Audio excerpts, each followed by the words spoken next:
C'est là où je dois dire que je ne comprends pas bien car ce film a confondu mon histoire et celle de ma sœur Colette qui a effectivement épousé Monsieur McBurett. Monsieur McBurett qui est l'aviateur anglais. Voilà. Oui, c'est ça. Ce sont des gens qui vivent très heureux actuellement dans le Sussex. Ils ont un très bel élevage de 20 000 porcs. Et s'ils ne sont pas là ce soir, c'est que ces bêtes-là demandent énormément, Monsieur Ramirez, énormément de soins. Il faut leur gratter la couenne tous les jours. Et croyez-moi, dans ce métier-là, on n'a pas facilement son dimanche. D'ailleurs, les voici sur votre écran. Harry, l'aviateur anglais, et Colette McBurett. On a parlé tout à l'heure de mariage intervenu, j'ai noté, en mai 52. Exactement, Monsieur Ramirez. Alors que ce mariage était consommé depuis bien longtemps. Je me souviens très bien comment notre père nous racontait, en riant, comment il avait surpris le général Sponsey la Bourdelle dans la cuisine, dans une situation très fâcheuse, si vous voyez ce que je veux dire. Vous n'étiez pas très habillés.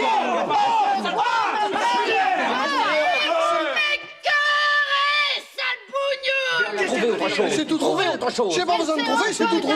Prenons la Bourdelle, hein, la grosse Bourdelle, la cantatrice. Elle était très présente sous les traits d'une immense cantatrice internationale multifare qui refuse de chanter pour les SS. Elle faisait 6 cabarets dans la nuit à Pigalle pour terminer à 6 h du matin au One to Two complètement bourré, le nez dans la choucroute. Mais la mesure est à son compte, je m'en vais. Maréchal, nous voilà. Mais enfin, monsieur Jérôme, c'est elle qui s'en va, alors que c'est lui qui insulte. De plus, j'affirme que le ministre ici présent s'est mis dans la poche 2 millions de francs, que André Le Gouin avait apporté la résistance, je le sais. Attention, Ramirez, n'allez pas trop loin, n'allez pas trop loin.